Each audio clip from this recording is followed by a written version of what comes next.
সিদ্ধান্ত গ্রহণ, decision making. একজন মানুষকে গড়ে এক জীবনে প্রায় ৭.৫ লক্ষ বার সিদ্ধান্ত গ্রহণ করতে হয়। একজন মুমিন জানে তার কি করা উচিত এবং তিনি সেভাবেই চলেন। কোরআনে ধরুন প্রায় আল্লাহ তাআলা ১৩২টি জায়গার মতো জায়গা তিনি বলেছেন যে এই সকল লোকের অন্তর আছে কিন্তু তারা লা ইয়াকিলুন, তার অন্তর দিয়ে তারা বুঝে না। সিদ্ধান্ত গ্রহণের ক্ষেত্রে যদি আপনি কখনো ভুল করে থাকেন তাহলে আপনি ব্যর্থ হবেন, পরবর্তীতে আপনি ফ্রাস্ট্রেটেড হবেন। আপনি যে উদ্দেশ্যে সিদ্ধান্ত গ্রহণ করেছেন সেটি কখনো সফল হবে না। আবার অনেকে সিদ্ধান্তই গ্রহণ করতে জানেন, সিদ্ধান্ত যে গ্রহণ করতে হয় সেটি তারা বুঝে না। আসসালামু আলাইকুম রাহমাতুল্লাহি ওয়া বারাকাতুহু। আলহামদুলিল্লাহ ওয়াসসালাতু ওয়াসসালামু আলা রাসূলিল্লাহ ওয়া বা'দ। সিদ্ধান্ত গ্রহণ, ডিসিশন মেকিং। একজন মানুষকে গড়ে এক জীবনে প্রায় ৭.৫ লক্ষ বার সিদ্ধান্ত গ্রহণ করতে হয়। সিদ্ধান্ত অত্যন্ত গুরুত্বপূর্ণ একটি জিনিস। যেমন ধরুন আপনি একজন যুবক বা যুবতী, আপনি বিয়ে করতে চাচ্ছেন, আপনি যাকে বিয়ে করার জন্য প্রপোজ করছেন বা প্রপোজাল এসেছে সেই বিয়েটি কি আপনার জন্য কল্যাণকর? অথবা ধরুন আপনি কোনো একটি স্কুল, কলেজ, ইউনিভার্সিটিতে বা মাদ্রাসায় ভর্তি হবেন, যেখানে ভর্তি হতে যাচ্ছেন সেটি কি আপনার জন্য কল্যাণকর হবে কিনা? কোনো একটি জায়গায় আপনি বাসা কিনবেন অথবা আপনি সেই এলাকায় বাসা নিতে যাচ্ছেন, সেটি আপনার জন্য কতটুকু কল্যাণকর হবে? আপনি ব্যবসা শুরু করতে চাচ্ছেন, এই ব্যবসাটি কি আপনার জন্য কল্যাণকর হবে?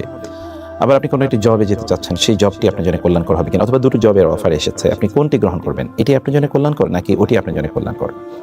কখনো কখনো এমনও হতে পারে যে আপনি জীবনে সবচেয়ে গুরুত্বপূর্ণ সিদ্ধান্তটি আপনি নিতে যাচ্ছেন, কিন্তু আপনি বুঝতে পারছেন না কিভাবে সিদ্ধান্ত গ্রহণ করা দরকার। কারণ সিদ্ধান্তের উপর নির্ভর করে পরবর্তী ফলাফল। ইংরেজিতে বলা হয় ওয়েল বিগান ইজ হাফ ডান। মানে যদি আপনি সুন্দর করে কাজটি শুরু করতে পারেন তাহলে প্রায় অর্ধেক করা হয়ে যাবে। বহু লোক আছে তারা জীবনে তারা সিদ্ধান্ত নিতে পারে না, কিভাবে সিদ্ধান্ত নেবে তা তারা জানে না, অথবা ভুল সিদ্ধান্ত নিয়েছে। আর ভুল সিদ্ধান্ত নিলে পরবর্তীতে কী হবে জানেন? তা হলো আপনি যেই উদ্দেশ্যে সিদ্ধান্তটি গ্রহণ করেছেন সেই উদ্দেশ্যটি সফল হবে না অথবা সুন্দরভাবে সম্পাদন করতে পারবেন না। ফলে আপনার মধ্যে এক ধরনের হতাশা তৈরি হবে। হতাশার কারণে শয়তান এসে হয়তো আপনাকে ডিস্টার্ব করবে, ভিন্ন দিকে আপনাকে নিয়ে যাবে এবং আপনি জীবনের ক্ষেত্রে খুব প্রাণোচ্ছল থাকবেন না, আপনার কাজগুলো আপনি সুন্দর করে সম্পাদন করতে পারবেন না। ইত্যাদি অনেক বিষয় আছে। রাসূলুল্লাহ সাল্লাল্লাহু আলাইহি ওয়াসাল্লাম তিনি কেন এত সফল? কারণ তার প্রত্যেকটা সিদ্ধান্ত একটা সিস্টেমেটিক উপায় হয়েছে এবং তার উপর ভিত্তি করে কিন্তু একটি সুন্নাহ পদ্ধতি তৈরি হয়েছে আমরা কিভাবে সিদ্ধান্ত গ্রহণ করব। আল্লাহ তাআলাও কিন্তু সিদ্ধান্ত গ্রহণ করেন। ওয়াকাদা রাব্বুকা আল্লা তা'বুদু ইল্লা ইয়াহু ফাইযা কাদা আমরান ফাইন্নামা ইয়াকুলু লাহু কুন ফায়াকুন। যখন তিনি কোনো কাজের সিদ্ধান্ত নেন তখন তিনি বলেন কুন, হয়ে যাও, ফায়াকুন, অতঃপর তা হয়ে যায়। ফাআলু লিমা ইউরিদ, তিনি যে সিদ্ধান্ত নেন তা তিনি করেন। এরকম কোরআনে অসংখ্য জায়গা আছে আল্লাহ তাআলা তিনি সিদ্ধান্ত গ্রহণ করেন। সাহাবায়ে কেরামরা তারা সিদ্ধান্ত গ্রহণ করেছেন রাসূলুল্লাহ সাল্লাল্লাহু আলাইহি ওয়াসাল্লামের দেখানো পদ্ধতিতে। এই জন্য তারা সফল এবং পৃথিবীর সবচেয়ে সফল মানুষ হলেন তারা। আমাদের সালফে সালিহিন তারাও সিদ্ধান্ত গ্রহণ করেছেন। আমরা অনেকে হয় সিদ্ধান্ত নেই না, অথবা আমরা ভুল সিদ্ধান্ত নেই, অথবা আমাদের সিদ্ধান্তগুলো দূরদর্শিতার উপর ভিত্তি করে তৈরি হয় না। সিদ্ধান্ত গ্রহণ করতে হবে, কিন্তু এর মানে এটা নয় যে আপনি একেবারে ছোটখাটো বিষয়ে আপনাকে সিদ্ধান্ত নেবেন, এরকম বিষয়টি কিন্তু এরকম নয় যে একেবারে সামান্য কিছু। যেমন ধরুন আপনি এখনই খাবেন কিনা এ ব্যাপারে আপনি একটা সিদ্ধান্ত নেওয়ার জন্য গবেষণা করছেন, ব্যাপারটি এরকম না। আপনি এখনই জামা পরবেন, এখনই গোসল করবেন কিনা এই ব্যাপারে সিদ্ধান্ত নেবেন, ব্যাপারটি এরকম নয়। আবার যেটি আপনার জন্য অব্লিগেটরি, বাধ্যতামূলক, যেমন আপনাকে এখন সালাত আদায় করতেই হবে, তার জন্য আপনি একেবারে সিদ্ধান্ত নেবেন, মানে গবেষণা করবেন সিদ্ধান্ত নেওয়ার জন্য, ব্যাপারটি কিন্তু এরকম নয়। তবে ভালো কাজ করার জন্য সিদ্ধান্তের যদি একটি রূপ থাকে যে আমরা এই কাজটি করার জন্য নিয়ত করলাম, নিয়ত মানে হচ্ছে আল্লাহ সন্তুষ্টির জন্য আমরা এই কাজটি করব, অথবা দুনিয়ার কোনো কাজ যদি হয় তাহলে সর্বোত্তমভাবে আমরা কাজটি সম্পাদন করব, তাহলে তার জন্য এক ধরনের সিদ্ধান্ত মানে হচ্ছে আমি খুবই ভালোভাবে কাজটি করবো, এরকম একটি সিদ্ধান্তের প্রয়োজন হয়। এই জন্য কিন্তু ইবাদতের জন্য নিয়ত করা লাগে। আপনি জানেন হজ্জের জন্য নিয়ত করতে হয়, যাকাতের জন্য নিয়ত করতে হয়, সালাতের জন্য নিয়ত করতে হয়, আপনি কোরআন তেলাওয়াতের জন্য নিয়ত করবেন যে আল্লাহ আমি তোমার সন্তুষ্টির জন্য এই তেলাওয়াত করছি। এইটি তো আমাদেরকে করতে হয়। ইন্নামাল আমালু বিন্নিয়াত, নিয়তটা কিন্তু এক ধরনের সিদ্ধান্ত। তো আমরা যেটি বলছিলাম যে আমাদের দৈনন্দিন কার্যকলাপে আমরা যে সিদ্ধান্ত গ্রহণ করি, এই সিদ্ধান্তের ক্ষেত্রে আমাদের কি করণীয়? আমরা 5টি প্রসেসের কথা আপনাদেরকে বলবো, যে প্রসেসগুলো আমাদের সকলে মেনটেন করা দরকার। প্রথম যে বিষয়টি তা হচ্ছে আমাদের ব্যক্তিগতভাবে একটু গবেষণা করা দরকার যে আমি যে সিদ্ধান্তটি নিতে যাচ্ছি বা যে কাজটি করার জন্য আমি সিদ্ধান্ত গ্রহণ করব, এই কাজটির ব্যাপারে যথাযথ উপাত্ত গ্রহণ করা দরকার। যেমন ধরুন কোথাও আপনি বিয়ে করবেন, তো বিয়ে করার ব্যাপারে আপনাকে সিদ্ধান্ত নিতে হবে এবং এটা প্রচণ্ড গুরুত্বপূর্ণ একটি সিদ্ধান্ত জীবনের ক্ষেত্রে। সেক্ষেত্রে আপনি যার পক্ষ থেকে প্রপোজাল পেয়েছেন বিবাহের, অথবা আপনার পরিবার কোথাও প্রপোজাল দিয়েছে বিবাহের, সেই জায়গায় ওই পরিবার সংক্রান্ত যত তথ্য আছে এই তথ্যগুলো জানার চেষ্টা করবেন। সাহাবায়ে কেরামরা তা কিন্তু করতেন। কখনো এরকম হয়েছে যে একজন সাহাবী তিনি বিয়ে করতে চেয়েছেন কোনো একজন নারীকে, তিনি লুকিয়ে ওই মহিলাকে তিনি দেখেছেন। অতএব এই সিদ্ধান্ত গ্রহণের জন্য এগুলো খুবই গুরুত্বপূর্ণ। ওই পরিবারটি কেমন, ওই পরিবারের মানে যে মেয়েটি বা ছেলেটিকে আপনি বিয়ে করতে চাচ্ছেন তার মা কেমন, তার বাবার ব্যবহার কেমন, তার খালা অথবা তার ফুফুরা কেমন, তার চাচা বা মামারা কেমন, তাদের পড়াশোনার ব্যাকগ্রাউন্ড কেমন, কোনোভাবে এটা জানতে হয়। এবং আল মুস্তাশারু মুতামানুন, মানে আপনি মানুষের কাছে যাবেন, তাদের কাছ থেকে জানার চেষ্টা করবেন, এর মাধ্যমে যাদেরকে আপনি জিজ্ঞেস করবেন তাদের একটা আমানতদারিতা থাকে যে আপনাকে সত্য কথা জানানো। আবার ধরুন আপনি কোনো একটা ব্যবসা শুরু করতে চাচ্ছেন, এই ব্যবসাটি যারা করেছে তাদের কাছ থেকে আগে একটু সিদ্ধান্ত নেবেন বা পরামর্শ নেবেন যে এরকম ব্যবসা তারা কেমন করছে, সেখানে এই ব্যবসার কতটুকু সম্ভাবনা আছে, কতটুকু এখানে লাভের সম্ভাবনা আছে বা লসের সম্ভাবনা আছে, এখানে প্রসপেক্ট কতটুকু ইত্যাদি করে আপনি জানার চেষ্টা করবেন। কোনো একটা এলাকায় আপনি থাকতে যাচ্ছেন, তার ব্যাপারে আপনি আগ থেকে একটু কিছু তথ্য উপাত্ত আপনি কালেক্ট করবেন। এটি কিন্তু সিদ্ধান্ত গ্রহণের জন্য এক নম্বর কাজ, এবং এর ক্ষেত্রেই এর মাধ্যমে কিন্তু আপনার মনটি প্রস্তুত হয়ে যাবে। কোরআনে ধরুন প্রায় আল্লাহ তাআলা 132টি জায়গার মতো জায়গা তিনি বলেছেন যে এই সকল লোকের অন্তর আছে কিন্তু তারা লা ইয়াকিলুন, তার অন্তর দিয়ে তারা বুঝে না। তো ফলে আমাদের অনেকেরই কিন্তু একটা ইনটুইশন আল্লাহ তাআলা তৈরি করে দিয়েছেন। এই ইনটুইশনের মাধ্যমে কিন্তু আমরা সুন্দর সিদ্ধান্ত নিতে পারি, কিন্তু আমরা সেটি করি না। সে কারণে আপনাকে দ্বিতীয় যে কাজটি করা দরকার, দ্বিতীয় কাজটি হলো যে আপনি সিদ্ধান্ত গ্রহণের জন্য নিজে একটু ভাববেন। মানে এমনি তো আপনি উপাত্ত গ্রহণ করলেন, তারপর একটু ভাববেন, আপনার মনকে আপনি জিজ্ঞেস করবেন। অবচেতন মানে যেটিকে আমরা বলি সাবকনশিয়াস মাইন্ড, অবচেতন মনে জিনিসটি নিয়ে একটু ভাববেন। যেমন আপনি কোনো একটা ব্যবসা শুরু করতে চাচ্ছেন, তাহলে আপনি এটি নিয়ে একটু ভাববেন, নিজে একটু ভাববেন, প্রয়োজন একটু নোট ডাউন করবেন যে আপনি যে কাজটি করতে চাচ্ছেন এই কাজটি কতটুকু আপনার জন্য কল্যাণকর হবে বা কোন পদ্ধতিতে করলে এটি ভালো হবে। আপনি দেখবেন কখনো হয়তো আপনি শুয়ে থাকা অবস্থায় আপনি চিন্তা করলে আপনার কিন্তু চমৎকার অনেক আইডিয়া আপনার মাথায় চলে আসবে। এগুলো চট করে এগুলো লিখে রাখবেন, এগুলো নোট ডাউন করে রাখবেন, কারণ এই সাবকনশিয়াস মাইন্ডে আপনার মাথায় যেই চিন্তাগুলো এসেছে তা কিন্তু আপনার থাকবে না। কখনো হতে পারে যে আপনি ধরুন গোসল করছেন, এই সময় আপনার এটা মনে চলে আসবে, আপনি হয়তো গাড়িতে বসে আছেন অথবা ধরুন আপনি হাঁটছেন, তখন কিন্তু আপনার মাথায় এগুলো চলে আসবে। একজন রাইট থিঙ্কিং পার্সন, মানে যারা চিন্তা করে তারা কিন্তু আল্লাহর কাছে খুবই প্রিয়। সেই জন্য আপনার অধিকাংশ লোক তাদের অন্তরগুলোকে তারা ব্যবহার করে না। ইন্নাহা লা তা'মাল আবসার ওয়ালাকিন তা'মাল কুলুবুল লাতী ফিস সুদূর। আল্লাহ তাআলা বলছেন যে মানুষের আসলে চোখ অন্ধ হয় না, তার অন্তর অন্ধ হয়। অন্তর, এজন্য ফি কুলুবিহিম মারাদুন, আপনার অন্তরটাকে অন্ধ বানাবেন না। আল্লাহ তাআলা বারবার কোরআনে বলেছেন ইন্না ফি যালিকা লা আয়াতিন লিউলিল আলবাব লিউলিল আবসার লিউলিন নুহা, অর্থাৎ যে সকল ব্যক্তিদের প্রজ্ঞা রয়েছে, তারা দূরদর্শিতা রয়েছে, তাদের জন্য এখানে শিক্ষার উপকরণ রয়েছে। এবং এই জন্যে সালফে সালিহিন তারা বলতেন এভাবে যে ইযা কানাল মারউ ইনদাহু ফিকরা ফাফি কুল্লি শাইইন লাহু ইবরা, মানুষ যদি একটা চিন্তা করে তাহলে তিনি কিন্তু এখান থেকে একটা শিক্ষা গ্রহণ করতে পারেন, উত্তম সিদ্ধান্তে তিনি যেতে পারেন। এই জন্য আপনার 2 নম্বর যে কাজটি, সে কাজটি হলো যে আপনি একটু ভাববেন জিনিসটি নিয়ে, একটু নিজে ভাববেন। সবসময় অন্যের উপর চিন্তা করা অথবা ধরুন বিভিন্ন তথ্য উপাত্ত কালেকশন করেই সকল সুন্দর সিদ্ধান্ত নেওয়া যায় না, একটু ভাবা। যারা সুন্দর করে চিন্তা করেছে এই পৃথিবী তারাই নিয়ন্ত্রণ করেছে, যারা চিন্তা করেছে তারাই নিয়ন্ত্রণ করেছে। আপনার রাসূল সাল্লাল্লাহু আলাইহি ওয়াসাল্লাম তিনি কিন্তু তার দিকে তাকালে মনে হয় তিনি গভীর একটা ভাবনার মধ্যে নিমজ্জিত আছেন। আমরা তো আমাদের সময়গুলোকে খেলাচ্ছলে, আনন্দ ফুর্তিতে, এন্টারটেইনমেন্টে হাবিজাবি কথাবার্তা বলে সময়গুলো কাটিয়ে দিই না। একজন প্রজ্ঞাবান মানুষের প্রত্যেকটা শব্দই কিন্তু খুবই গুরুত্বপূর্ণ, তার প্রত্যেকটা চিন্তাই প্রচণ্ড গুরুত্বপূর্ণ।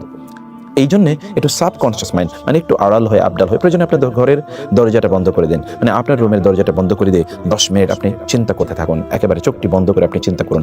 যেটি ধরুন আমরা যদি দেখি এটা মুরাকাবা বা ইত্তকার শব্দ হিসেবে এগুলো কিন্তু আমাদের লিটারেচারগুলোতে এগুলো আলোচনা আছে, মানে একটু চিন্তা করা, একটু গভীর চিন্তায় নিজকে নিয়ে যাওয়া, এটা 2 নম্বর কাজ।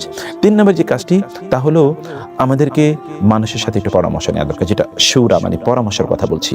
এই পরামর্শের বিষয়টি খুবই গুরুত্বপূর্ণ। পরামর্শের বিষয়টি কিভাবে গুরুত্বপূর্ণ দেখুন, রাসূলুল্লাহ সাল্লাল্লাহু আলাইহি ওয়াসাল্লাম তিনি বদরের যুদ্ধ, উহুদের যুদ্ধ, খন্দকের যুদ্ধ, প্রত্যেকটি যুদ্ধে যাওয়ার আগে তিনি সাহাবায়ে কেরামদেরকে নিয়ে পরামর্শ করেছেন। বদরের যুদ্ধে তিনি বলেছেন আমরা তো যুদ্ধ করতে আসিনি, এখন তোমরা বলো, তারা তোমাদের উপর যুদ্ধ চাপিয়ে দিয়েছে। উহুদের ব্যাপারে তিনি সবাইকে নিয়ে মসজিদে নববীতে বসেছেন যুদ্ধ করবেন কিনা। খন্দকের ব্যাপারে তো পরামর্শ করেছেন, এবং তারপরে সালমান আল ফারিসি বলেন মদিনার চারদিকে যেন পরীক্ষা খনন করা হয়। হুদায়বিয়ার সন্ধিতে যখন সাহাবায়ে কেরামরা তারা একটু অসন্তুষ্ট, কারণ তারা যুদ্ধের জন্য প্রস্তুত, আবার মদিনা থেকে তারা এতটুকু এসেছে, তারা হজ করবে, তাদেরকে অন্যায়ভাবে বাধা দেওয়া হয়েছে, কিন্তু তারা ওদের সাথে এমন একটা চুক্তি করেছে যে চুক্তিটি অ্যাপারেন্টলি কন্ডেসেন্ডিং, মানে অ্যাপারেন্টলি বাহ্য মনে হচ্ছে যেন তাদের কাছে আত্মসমর্পণ করা হয়েছে। রাসূলুল্লাহ সাল্লাল্লাহু আলাইহি ওয়াসাল্লাম এমত অবস্থায় উম্মে সালামা রাদিয়াল্লাহু তাআলা আনহা তার স্ত্রী উম্মে সালামাকে বললেন, এখন করণীয় কি? রাসূল সাল্লামকে তখন উম্মে সালামা বললেন যে আপনি আপনার মাথাটা শেভ করে ফেলুন, অর্থাৎ মুন্ডন করে ফেলুন, তাহলে সাহাবায়ে কেরাম একই কাজ করবে, তাইলে আর কোনো বিক্ষোভ বা কারো অসন্তুষ্টি থাকবে না। এবং সত্যিই তাই ঘটেছে। তিনি যখন মাথা মুন্ডন করে ফেলেন তখন সবাই তাদের মাথা মুন্ডন করে নিল এবং তারা পরে মদিনার দিকে রওনা দিলেন। এরপর এই যে আমরা দেখছি আরো অসংখ্য ঘটনা যেখানে পরস্পরকে মানে একজন আরেকজনের কাছে পরামর্শ চাইছে। এবং কোরআনে আল্লাহ তাআলা বলেছেন মুমিনদের একটা বৈশিষ্ট্য হলো আমরুহুম শুরা বাইনাহুম, মুমিনরা তারা কিন্তু পরস্পর পরামর্শ করে তাদের কাজগুলো করে থাকে। এবং এই পৃথিবীতে যে সকল লোকেরা এককভাবে সিদ্ধান্ত নেয় তারা কিন্তু ক্ষতিগ্রস্ত হবে, ব্যর্থ হবে, তারা বিফল হবে এবং তারা অসফল হবে, এটা কিন্তু একেবারে নিশ্চিত। মানে আপনি এককভাবে তো আপনি সিদ্ধান্ত নিতে পারবেন না। এই জন্য ইংরেজিতে বলা হয় two heads are always better than one, মানে এক মাথার চেয়ে দুই মাথা অনেক অনেক বেশি উত্তম, সর্বদাই উত্তম। রাসূলুল্লাহ সাল্লাল্লাহু আলাইহি ওয়াসাল্লাম যিনি সর্বদাই আল্লাহ তাআলার গাইডেন্স অনুসারে চলতেন, তিনিও কিন্তু দেখুন তিনি কিন্তু পরামর্শ করেছেন এবং আল্লাহ তাআলা তার রাসূলকে নির্দেশ প্রদান করেছেন ওয়াশাউইরহুম ফিল আমরি, যে আপনি তাদের সাথে কোনো একটি সিদ্ধান্তের ব্যাপারে পরামর্শ করুন, তার সাথে পরামর্শ করে সিদ্ধান্ত নিতে আল্লাহ তাআলা তার রাসূলকে নির্দেশ প্রদান করেছেন। এই জন্য পরামর্শ করুন। আর রাসূল সাল্লাল্লাহু আলাইহি ওয়াসাল্লাম বলেছেন মা খাবা মান ইস্তাশারা, কেউ যদি পরামর্শ নিয়ে কোনো কাজ করে তাহলে সে কখনোই ব্যর্থ হবে না, এটা রাসূল সাল্লাল্লাহু আলাইহি ওয়াসাল্লাম বলেছেন। এবং এটি আসলেই বাস্তবতা। আমরা এখন দেখি গোটা পৃথিবীতে কিন্তু একটা কাউন্সেলিং কনসালটেন্সি ইত্তকার চলে। এই কাউন্সেলিং কনসালটেন্সি আসলে কি হয়? আসলে পরামর্শ হয়, মেডিকেল টিম বসে, অনেকে মিলে তারা একটা সিদ্ধান্ত নেয়। রাসূল সাল্লাল্লাহু আলাইহি ওয়াসাল্লাম বলেছেন ইয়াদুল্লাহি আলাল জামাআ, আল্লাহ তাআলার রহমত আসলে যখন অনেকে মিলে কোনো কাজ করে তখন তার উপর আল্লাহর রহমত থাকে। এবং তিনি বলেছেন লা তাজতামি উম্মতি আলা দালালা, মানে অনেকে মিলে যদি কোনো সিদ্ধান্ত নেয় তাহলে পথভ্রষ্টতা সেখানে থাকার সম্ভাবনা নেই। এই জন্য অনেকে মিলে কোনো সিদ্ধান্ত নেয়। আপনি পরামর্শ করুন, আপনার স্ত্রীর সাথে পরামর্শ করুন, পরিবারের সদস্যদেরকে নিয়ে বসুন, আপনার কলিগদেরকে নিয়ে বসুন, আপনার ফ্রেন্ড সার্কেলের সাথে এই বিষয় নিয়ে আলোচনা করুন। তবে আপনি যার সাথে আলোচনা করবেন তার মধ্যে দুটো জিনিস থাকতে হবে। একটি জিনিস হচ্ছে তিনি এই বিষয়টি ব্যাপারে আপনাকে পরামর্শ দেওয়ার যোগ্যতা থাকতে হবে। ওয়াশাউইরহুম ফিল আমরি, এটি কাজের ব্যাপারে, এটি আল্লাহ তাআলা বলেছেন যদি তোমরা না জানো ফাসআলু আহলা যিকরি ইন কুনতুম লা তা'লামুন, তোমরা কোন সিদ্ধান্ত নেবে এটা তোমরা বুঝতে পারছো না, তাহলে যারা জানে তাদেরকে জিজ্ঞেস করো। মানে এই জাতীয় ব্যাপার আপনাকে মাথায় রাখতে হবে। 2 নম্বর বিষয়, যারা আপনার জন্য কল্যাণকামী এরকম লোকদের কাছে সিদ্ধান্ত বা নেয়ার ক্ষেত্রে পরামর্শ নেওয়া দরকার। যার তার কাছ থেকে তো আর পরামর্শ নিয়ে লাভ হবে না। সেজন্য যারা আপনার কল্যাণকামী এবং লোকেরা মুখলেস, তারা আপনাকে কখনো খারাপ পরামর্শ দেবে না, সেই সকল লোকদের কাছে আপনি পরামর্শ চাইবেন। এটি 4 নম্বর কাজ আমাদের। এবং এই ক্ষেত্রে কিন্তু আমরা যে কথা বারবার বলছি তা হলো যে আমাদেরকে সিদ্ধান্ত নেওয়ার জন্য রাসূলের যে প্রসেসটা, এই প্রসেসটা মেনটেন করা দরকার। চতুর্থত যে বিষয়টি বলতে চাই তা হলো যে ইস্তেখারা করবো। এবার আপনি আল্লাহর কাছে সিদ্ধান্ত চাইবেন, আল্লাহ তাআলা আপনাকে বলুক যে আপনার করণীয় কি। আল্লাহ সুবহানাহু ওয়া তাআলার কাছে সিদ্ধান্ত চান। এবং এটি দেখুন, আল্লাহর মাধ্যমে যদি আপনি গাইডেড হন তাহলে আপনি কখনোই পথভ্রষ্ট হবেন না। রাসূলুল্লাহ সাল্লাল্লাহু আলাইহি ওয়াসাল্লাম তিনি সাহাবায়ে কেরামদেরকে কি শেখাতেন জানুন? সাহাবায়ে কেরামরা তারা বলতেন কানা রাসূলুল্লাহ সাল্লাল্লাহু আলাইহি ওয়াসাল্লাম ইউআল্লিমুনাল ইস্তিখারাতা ফি কুল্লিল আমরি অথবা ফিল উমুরি কুল্লিহা কামা ইউআল্লিমুনা সূরাতা মিনাল কোরআন। রাসূলুল্লাহ সাল্লাল্লাহু আলাইহি ওয়াসাল্লাম আমাদেরকে কোরআন যেভাবে শেখাতেন ঠিক সেভাবে আমাদেরকে ইস্তেখারা শেখাতেন। ইস্তেখারাটা কি? ইস্তেখারা হলো আপনি 2 রাকাত সালাত আদায় করবেন। 2 রাকাত সালাত আদায় করে প্রেফারেবলি ইশার নামাজের পর আপনি 2 রাকাত নফল সালাত আদায় করবেন অন্যান্য নামাজের মতো করেই। অতঃপর নামাজের পর আপনি আল্লাহর কাছে দোয়া করে বলবেন আল্লাহুম্মা ইন্নী আস্তাগফিরুকা বিইলমিকা ওয়া আস্তাকদিরুকা বিকুদরাতিকা ওয়া আসআলুকা মিন ফাদলিকাল আযীম। হে আল্লাহ, আমি আপনার কাছে উত্তম সিদ্ধান্ত চাই, আমি আপনার গায়েবী নলেজ থেকে আমি জানতে চাই যে আমার জন্য কোনটি কল্যাণকর, আপনি তা আমাকে জানিয়ে দেন। আপনি আরো ছোট্ট এটা একটা লম্বা দোয়া, আপনারা এটা দেখে নেবেন। এই দোয়াটি হিসনুল মুসলিম এবং অন্যান্য গ্রন্থে আছে। অথবা আপনি বলতে পারেন আল্লাহুম্মা খিরলি ওয়াখতার লি, হে আল্লাহ আপনি আমাকে উত্তম সিদ্ধান্ত নেওয়ার তৌফিক দিন এবং আপনি আমার পক্ষে সিদ্ধান্তটি গ্রহণ করুন। সুবহানাল্লাহ, আপনি আল্লাহকে বলছেন আপনার পক্ষে আল্লাহ তাআলা সিদ্ধান্ত গ্রহণ করার জন্য। তাহলে কেমন হতে পারে?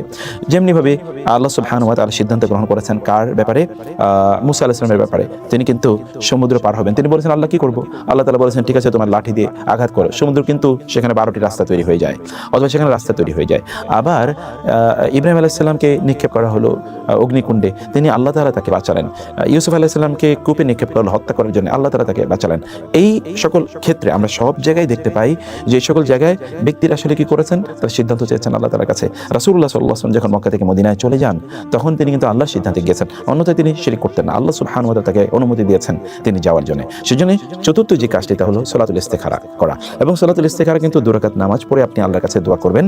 আল্লাহ আপনাকে কি করবেন, আপনার অন্তরে তখন এরকম একটা অনুভূতি তৈরি হয়ে যাবে যে এই কাজটি আপনার করা দরকার। অথবা কেউ একজন এসে আপনাকে বলবে না তুমি এই কাজটি করো।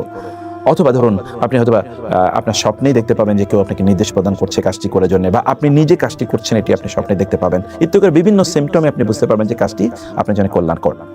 এবং সর্বশেষ যেটি সেটি হচ্ছে এবার আপনি আল্লাহর উপর তাওয়াক্কুল করে কাজটি শুরু করে দেন, কিন্তু আল্লাহর উপর তাওয়াক্কুল করতে হবে। আল্লাহ তাআলা বলেছেন ফাইদা আযামতা ফাতাওয়াক্কাল আলাল্লাহ, সিদ্ধান্ত নিতে হবে। অধিকাংশ লোক কিন্তু সিদ্ধান্ত নিতে পারে না, এটি তাদের সবচেয়ে বড় দুর্বলতা। এবং ধরুন সাধারণ মানুষরা সিদ্ধান্ত নিতে পারে না দেখেই তারা কিন্তু সামনে এগিয়ে যেতে পারে না, তাদের দুনিয়ার জীবনে বিপর্যস্ত হয়, আখিরাতের জীবনে বিপর্যস্ত হয়। আপনার জীবন কেন্দ্রিক আপনার সিদ্ধান্ত নেওয়া দরকার যে আপনি কেন এই পৃথিবীতে আছেন, আপনি কতদিন আর বেঁচে থাকবেন, এবং যতদিন আপনি বেঁচে থাকবেন ততদিন আপনি আসলে করবেন কি, আপনি তো জানেন না আপনি কতদিন বেঁচে থাকবেন। ফলশ্রুতিতে আপনার ব্যাপারে আপনার একটা সিদ্ধান্ত থাকা দরকার যে আমি এই কাজগুলো করতে চাই, আমার জান্নাতে বা আখিরাতে যাওয়ার জন্য তো আমাকে কাজ করতে হবে, এই কাজগুলোকে আমি এই সিস্টেমে করতে চাই। সিদ্ধান্ত আপনাকে লাগবে, সিদ্ধান্ত ছাড়া কিন্তু একজন মোমেন্ট চলতে পারে না। এজন্য রাসূলুল্লাহ সাল্লাল্লাহু আলাইহি ওয়াসাল্লাম বলেছেন দামা ইউরিবুকা ইলা মা লা ইউরিবুক, তোমার সন্দেহ অন্তরে না রেখে তুমি কোনটা করবে কোনটা করবে না এরকম আনডিসাইডেড না থেকে তুমি একটা ডিসাইসিভ পজিশনে থাকো, একটা ইয়াকিনের অবস্থায় থাকো, তুমি নিশ্চিত থাকো যে তুমি কি করছো কি করছো না, তোমার কাছে একেবারে স্পষ্ট থাকো। এমন যেন না হয় তুমি কি করবে তুমি কিছুই জানো না। এটা একজন মুমিনের জন্য এটা একেবারেই উত্তম নয়। একজন মুমিন জানে তার কি করা উচিত এবং তিনি সেভাবেই চলেন। মুযাবযাবিনা বাইনা যালিকা লা ইলাহা উলাই ওয়ালা ইলাহা উলাই। মুনাফিকদের অবস্থা হচ্ছে সে আসলে বুঝে না করণীয় কি, সে হচ্ছে কনফিউজড। একজন মুমিন কখনো কনফিউজ থাকে না, মোমেন্ট প্রচন্ড সার্টেন থাকে, একেবারেই শক্তিশালী বিশ্বাস নিয়ে সে কাজ করে। সেজন্য আপনার পঞ্চম যে কাজটি তাহলে যে আপনি সিদ্ধান্ত নেবেন একেবারে কনক্রিট, যাই করেছেন সিদ্ধান্ত নিয়েছেন, এবার আপনি আল্লাহর উপর তাওয়াক্কুল করে কাজটি শুরু করে দিন। হতে পারে আপনার সিদ্ধান্তের মধ্যে কোনো ভুল থাকলেও আল্লাহর উপর তাওয়াক্কুল করার কারণে ইনশাআল্লাহ আপনি সফল হয়ে যাবেন। আল্লাহর উপর তাওয়াক্কুল কখনোই ছাড়বেন না। এই জন্য রাসূলুল্লাহ সাল্লাল্লাহু আলাইহি ওয়াসাল্লাম আল্লাহর উপর তাওয়াক্কুল করে তিনি চলে গিয়েছেন। মুসা আলাইহিস সালাম কিন্তু আল্লাহর উপর তাওয়াক্কুল করে তিনি ফেরাউনের কবল থেকে তার রক্ষা করার জন্য তার বাহিনীকে নিয়ে তিনি কিন্তু সমুদ্রের কাছ পর্যন্ত চলে আসেন। জানেন কিন্তু সামনে সমুদ্র, কিন্তু তিনি জানেন তার লোকেরা যখন বলল যে ইন্না লামুদরাকুন, আমরা তো ধরা খেয়ে গেছি, তিনি বলেন না না কখনোই না। রাসূল সাল্লাল্লাহু আলাইহি ওয়াসাল্লাম যখন ওই যে আপনার গারে সাওরে অর্থাৎ সাওর পর্বতের গুহায় যখন তিনি ছিলেন, আবু বকর রাদিয়াল্লাহু তাআলা আনহু বললেন তাকে যে ইয়া রাসূলুল্লাহ আমরা তো এখন ধরা খেয়ে যাব, যদি এরা একটু নিচের দিকে তাকায় লাভ সরানা তাহলে তারা তো আমাকে দেখে ফেলবে।